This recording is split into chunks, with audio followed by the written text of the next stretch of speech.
Good morning, dear children. How are you all? I think you all will be fine with your family, with your friends, with your brothers and with your sisters. Let's we continue. Chapter 4. The right clothes to wear. Now open page number 38. First we do oral questions. You see here. Choose the correct answer. First is there. We wear thick and warm clothes in summer or winter or rainy season.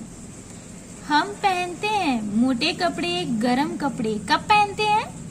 गर्मियों में पहनते हैं, summers में, या winter ठंड में पहनते हैं, या रेनी सीजन बरसात के मौसम में. कब पहनते हो आप ये मोटे गर्म कपड़े? जब हमें ठंड लगती है, मीन्स विंटर टाइम में. Nylon, rayon, linen is a natural fiber which is obtained from plants. इन तीनों में कौन सा ऐसा नेचुरल फाइबर है जो हमें केवल प्लांट से मिलता है?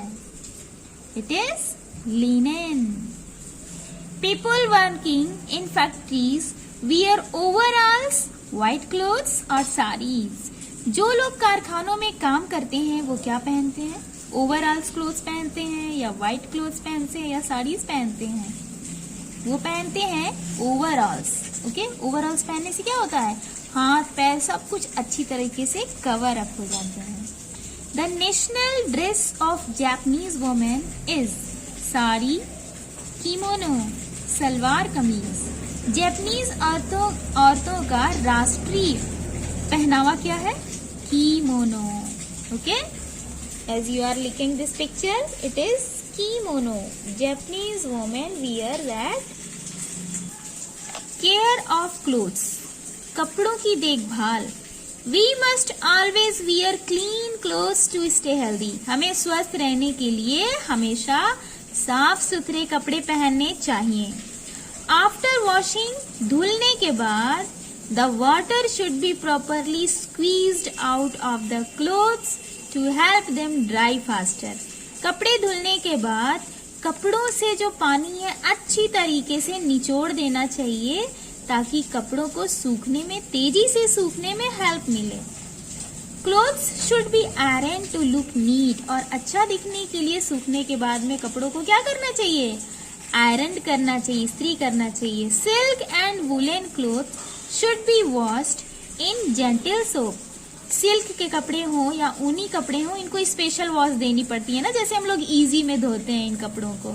इससे क्या होता है कि इस तरह के कपड़े जो होते हैं, जो उलन कपड़े जो होते हैं या सिल्क कपड़े, वो श्रिंक नहीं होते हैं, सिकुड़ते नहीं हैं, ठीक ठाक से उनके फाइबर्स बने होते हैं ना. तो उनको वॉश आउट करने के इजी यानी जेंटल सोप यूज करना चाहिए. They can be sent for dry cleaning too. इनको कहाँ भेजा जाना चाहिए? ड्राई क्लीनिंग के लिए भी भेज सकते हैं. जैसे आपने सुना होगा बनारसी साड़ी वगैरह, इनको क्या कराना पड़ता है? ड्राई क्लीनिंग कराना पड़ता है, क्योंकि एक इनकी स्पेशल सफाई होती है. A tear in a dress should be mended in time. अगर कहीं कपड़ा टियर हो जाता है, कोई ड्रेस फट जाता है, तो वो क्या होना चाहिए? मेंडेड होना चाहिए, समय समय पर उसकी मरम्मत होनी चाहिए. ओके, रिमेंबर याद रखिए, स्टिच इन टाइम सेव्स 9. ठीक है ना. अगर एक टाँका जो है इस लगा देने से जो कपड़ा है वो और नहीं फटता है.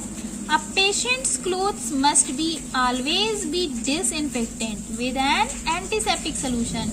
और अगर कोई बीमार व्यक्ति है, कोई मरीज है, तो उनकी कपड़ों को धुलने के बाद में हमेशा डिसइंफेक्टेंट करना चाहिए, यानी एंटीसेप्टिक सोल्यूशन में उनको धुलना चाहिए, वॉश करना चाहिए, ताकि जो उनके कपड़े में जर्म्स वगैरह हैं वो अच्छी तरह से निकल जाए.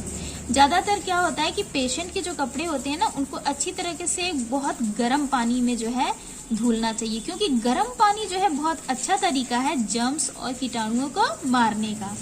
Storing of clothes. क्लोथ्स को किस तरह से हमें स्टोर करना चाहिए? Clothes need good care. Clothes को जरूरत होती है अच्छी देखभाल की. Specially silk and woollen clothes. Specially जो गर्म कपड़े होते हैं, ऊनी कपड़े होते हैं या रेशम के कपड़े होते हैं, इनको स्पेशल देखभाल की जरूरत होती है. Because certain insects feed on silk and wool, क्योंकि कुछ ऐसे कीड़े मकोड़े होते हैं जो इन कपड़ों में लग जाएं तो उनके रेशों को खाने लगते हैं, उनको खराब कर देते हैं, चाहे वो सिल्क के रेशे हों या ऊन के रेशे हों। Therefore, once the season is over, these clothes must be kept out in the sun for a few hours or dry cleaned. यथा एक बार सीजन में इन तरह के कपड़ों को धूप दिखानी चाहिए। अच्छी तरह से धूप दिखाने से क्या होगा, कुछ घंटों तक और खूब धूप में रख दीजिए तो ये कपड़े के जो जम्स वगैरह होते हैं वो नष्ट हो जाते हैं, किल हो जाते हैं, कपड़े अच्छे हो जाते हैं, उनसे बदबू भी निकल जाती है।